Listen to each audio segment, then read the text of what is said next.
Hello! Hoje nós vamos falar sobre a evolução da logo da DC Comics, que é muito legal da gente poder ver exatamente tudo aquilo que funcionou e o que não funcionou dentro do layout das histórias em quadrinhos. As famosíssimas capas da DC Comics, né? São icônicas. Porém, tiveram vários acertos e vários deslizes, é o que vamos analisar hoje. Fundada em 1934 pelo Major Malcolm W. Nicholson, veterano da Primeira Guerra Mundial que resolveu trabalhar com arte e editora, né?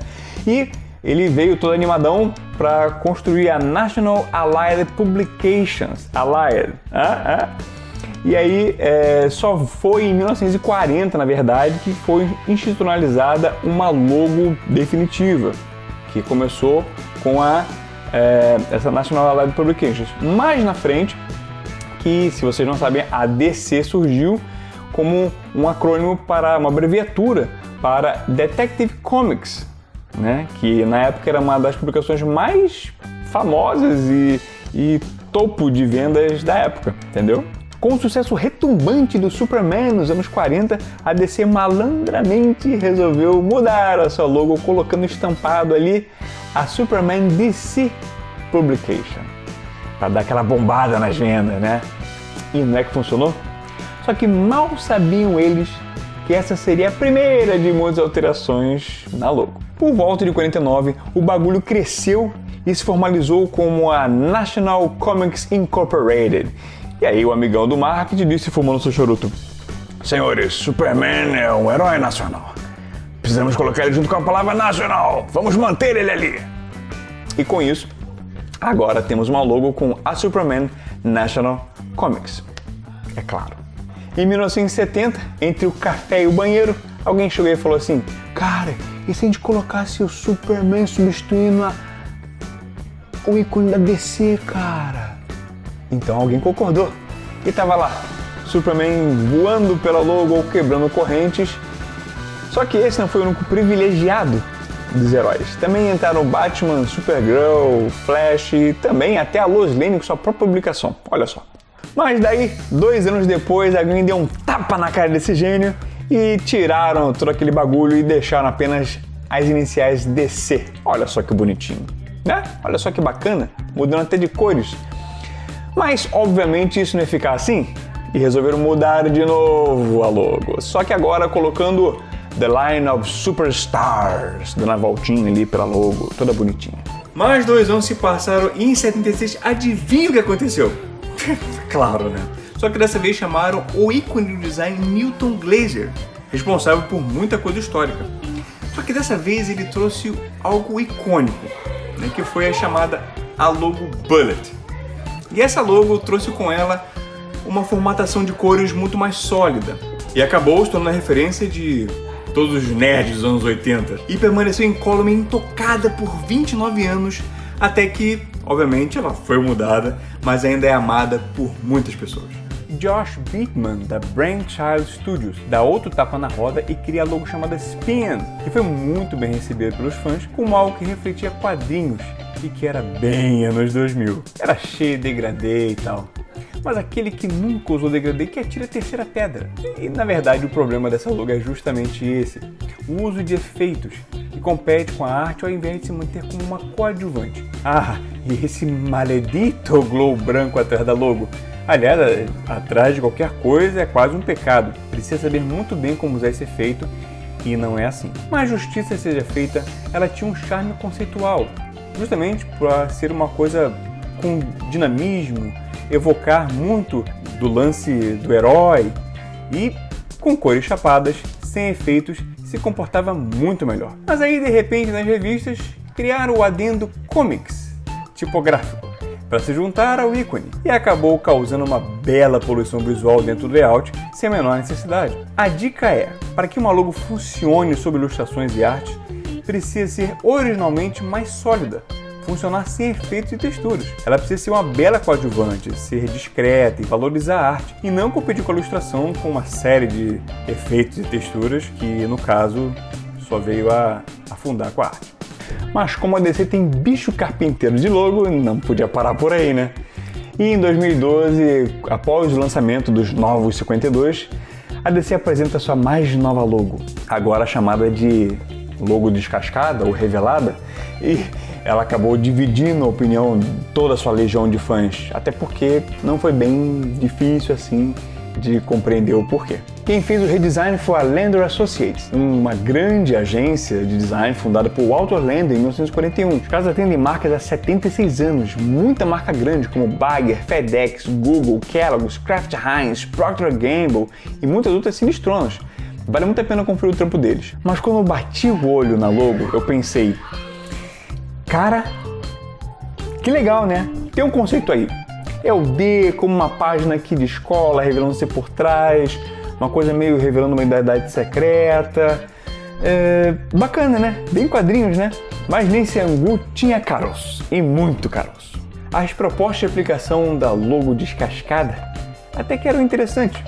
Tinha ali cada uma se adaptando ao seu herói, cada uma personalizada, cada uma se adaptando ao seu tema, né, ou qualquer tema que pudesse ser inventado, que viesse no futuro, mas quando ia para a logo chapada, uma cor só, aí a coisa ficava um pouco mais complicada, ela ficava meio forçada, não ficava tão livre assim, aquela coisa tipo, precisa ser, tem que ser adaptada, e não ficava tão normal, tão natural.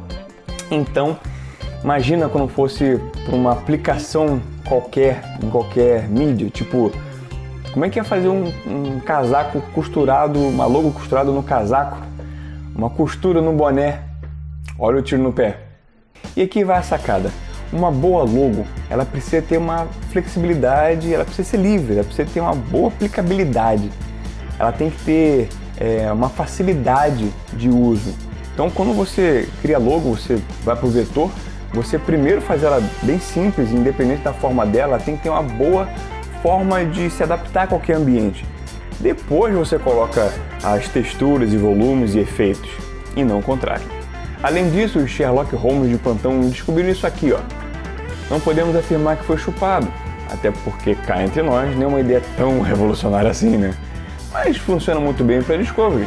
E também tem uma proposta similar de alterar imagens e texturas na logo. Enfim, né? Talvez não tenha sido realmente chupado, é difícil descobrir a verdade, mas meio que pegou mal na época, né? Bem, isso era longe de ser o maior problema. Então, em 2016, a DC Comics comemorava 80 anos de história, não apenas como uma das maiores editoras da indústria, mas também crescendo muito no cinema, na série de TV e games, estava crescendo pra caramba. Então, alguém falou, e mais uma vez, que tal, galera, da gente rebootar os quadrinhos? E aí, nós tivemos o DC Universe Rebirth, que é para deixar tudo conectado, né? Tanto é que começamos a ter muitas coisas similares ao que estava acontecendo no cinema. E o Universe Rebirth já mandou aquela parada de que não vamos reiniciar tudo que já foi feito, né? Vamos manter algumas narrativas, alguns caminhos clássicos que já estava sendo feito, né? Pra gente não ter que mudar tudo de novo, né? Daí já dá pra imaginar ninguém correndo pelos corredores. Nova logo, cara! Nova logo! E quem realizou o redesign maravilhoso foi a invejada e consagrada Pentagram.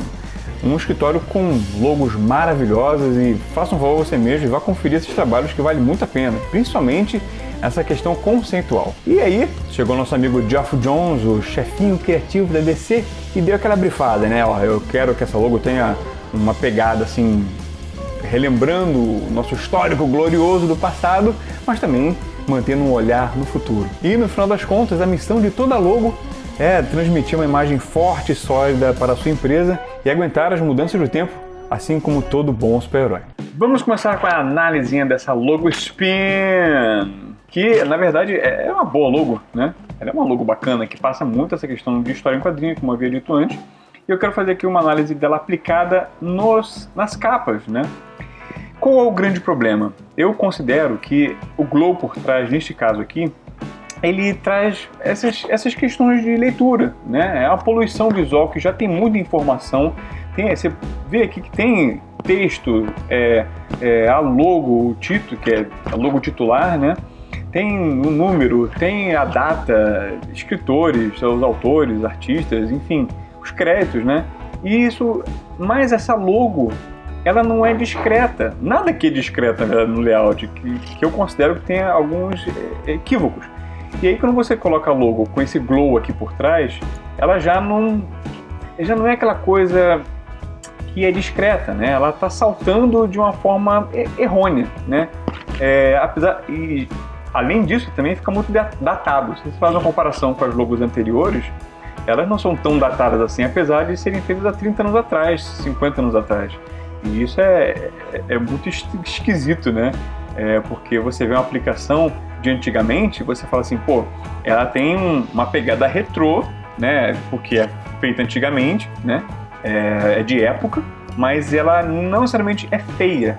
Essa aqui, ela não é uma logo feia, como eu falei, eu gosto muito dela, mas ela tem esse pequeno equívocos em degradê, em glow, que é uma coisa muito anos 2000, né? Não tem jeito, final dos anos 90, mas eu considero que ela não é uma logo eterna. Esse tipo de aplicação aqui não considero uma coisa eterna. Se ela partisse para algo mais ou menos chapado, né? Como vocês podem ver que a aplicação fica na revista inteira. Olha só como é que tem esse... assim, é legal, é ok, sabe? Mas não sei se foi a melhor, eu creio que não foi a melhor solução colocar o glow por trás e, enfim, todos os efeitos de degradê. Não sei se é a melhor opção. Já aqui, você tem só um degradêzinho bem levezinho aqui, ó, bem leve, e ela já salta muito mais. Ok, temos um fundo branco, que facilita muito mais, lógico, mas eu creio que é uma aplicação que é muito mais fácil de se destrinchar, ela é mais flexível, ela tem uma vida de aplicação muito maior que a anterior, né? Aqui temos um fundo branco, ok, é verdade, mas não sei se não é o melhor. Por exemplo, aqui temos a logo também aplicada no fundo colorido, né? Também acho que é uma solução muito boa. Eu acredito que ela tem uma vida aí, entendeu? Eu gosto muito também desse Superman aqui, o layout da página, né? Eu acho que está muito bem resolvido como página de quadrinho, ela está muito quadrinho. E o layout de página também está ajudando muito, né? Que ela separou um lugar especial só para logo, entendeu? Eu considero isso uma obra muito bem feita, um layout muito bem feito. O Superman está desconstruído, né? Não é aquela coisa clássica. Eu acho que funciona muito bem a questão das cores para dizer que é uma série, né? Do All Star. Eu acho que é um trabalho muito bem feito pelos designers, né? Já nessa parte aqui, que eu acho que temos um grande problema, que além do glow, além de termos o glow aqui, uma série de texturas que eu não vejo problema em textura, meu grande problema é com o glow por trás, que eu acho que não é uma coisa que fica temporal, não é aquela logo que ela fica marcante, ela fica muito datada, e o datado não necessariamente é uma coisa bem-vinda, né? Além disso, temos aqui um comics, que, se já tinha colocado antes ela só assim, por que agora temos que colocar o comics junto? Então parece que não há uma conversa com o pessoal ali dentro, sempre parece que alguém chega e fala, não, precisa colocar o comics agora, né? Então, nenhuma necessidade disso aqui, todo mundo sabe que é DC Comics, para que colocar o comics depois, para competir com título, com numeração, com layout, com arte, com texto de autores? Então, são alguns equívocos que eu acho que precisam ser muito evitados, né? Precisa chamar muita atenção. Estamos falando de uma editora muito grande, né? Nenhum problema com a logo no caso, né? Eu acho que é o acabamento que está contando contra, né? Aqui vemos também aqui um detalhezinho das cores da estrela, é outra cor já diferente do que está no círculo. Então, são alguns detalhes que não cooperam. Aqui são alguns exemplos do Type Comics, né, sendo aplicados e adicionados junto com o DC para formar outra logo. É uma segunda logo, né? Então isso é uma coisa complicada. Aqui, mais uma vez, uma aplicação complicadíssima, como pode ver aqui, ó, já um amarelo meio dourado. Então eu acredito que não conversa nem um pouco, né? Isso é um problema que precisa ser muito notado para nós que estamos na ponta de lança também, fazendo produção de de capa, de design, de ilustração, principalmente você que é ilustrador e quer trabalhar com logos nos seus projetos, tem que prestar muita atenção nisso para que não dê um tiro no pé, como infelizmente eu creio que está acontecendo aqui, uma cacofonia de elementos. Agora vamos para Logo Peel, que é essa logo maravilhosa aqui, que muita gente gostou, muita gente odiou, né? E temos aqui algumas aplicações que eu quero mostrar para vocês, que são aplicações que o escritório na época, com muita boa vontade, um conceito muito bem fechado, quis resolver, expandindo ele para aplicações da página se revelando e mostrando o personagem aparecendo, né? E assim, dividiu muita opinião das pessoas, né? Por conta desse conceito de página virando. Muita gente curtiu, que acha que é muito quadrinho isso, e muita gente detestou. E aqui tá, né, a logo, enfim, com várias aplicações. Temos os efeitos especiais e por aí vai.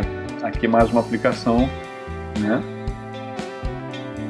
Enfim, tá aqui aplicadinho, acho que funciona, mas ela funciona aqui no fundo preto, mas quando ela vai para outras aplicações, aí nós temos um problema, né? Aqui ela foi criada pelo escritório nessa aplicação aqui de apresentação, né? Tendo, por exemplo, o C em branco ou preto, sabe? Não é um problema em si, mas eu acho que não tem uma unidade nesse caso, né?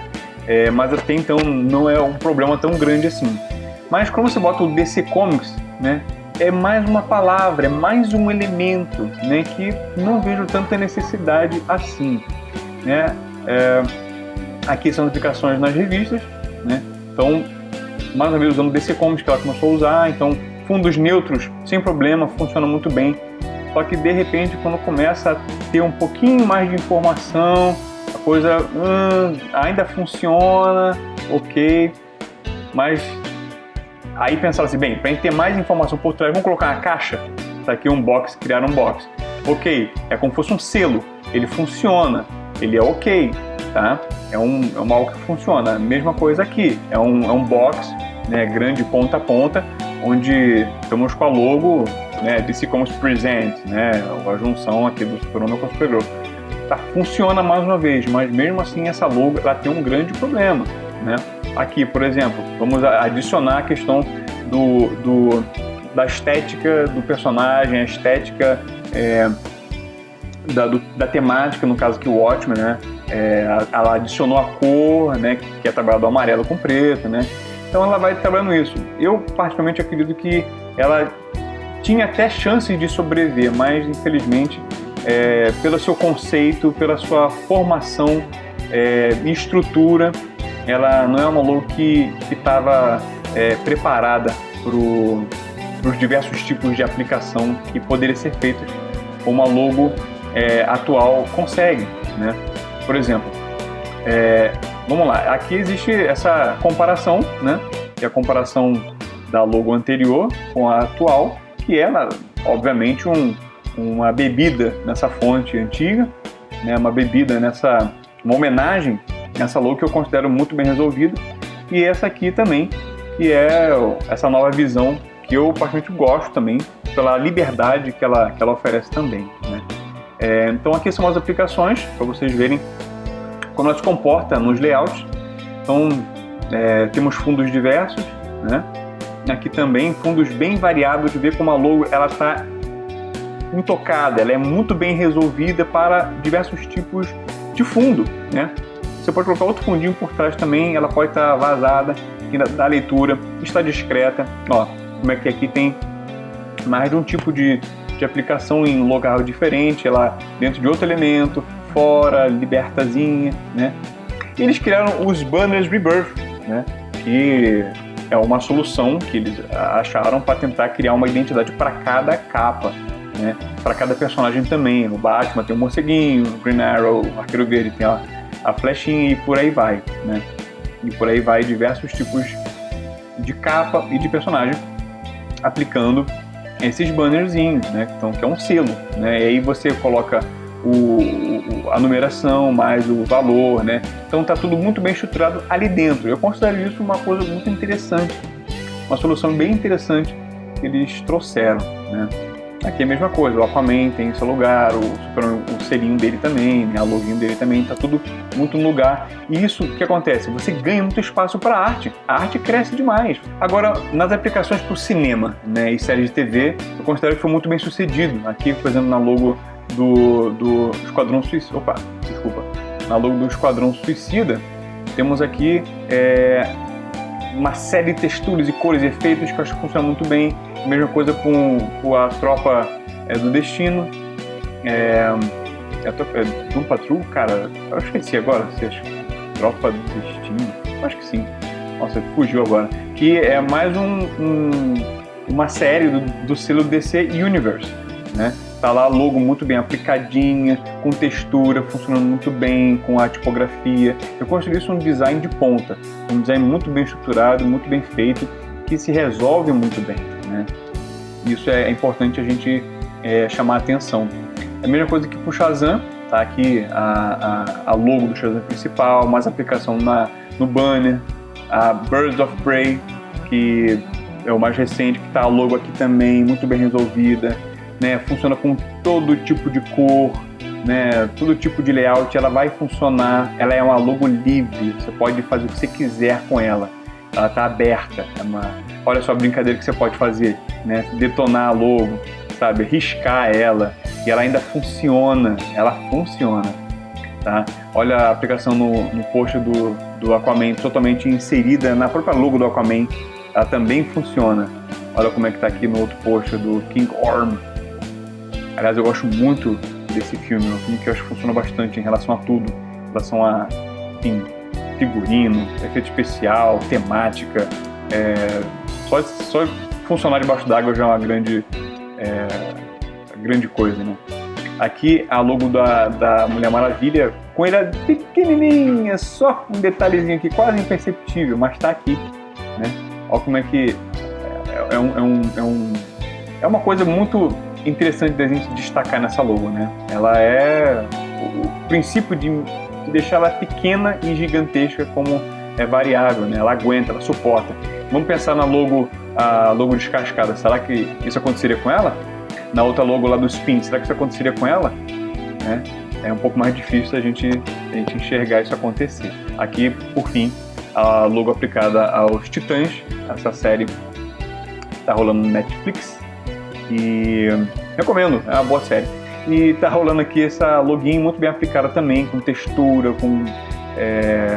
junto com a logo, né? Logo até 2 tipos de formato da logo do Titan.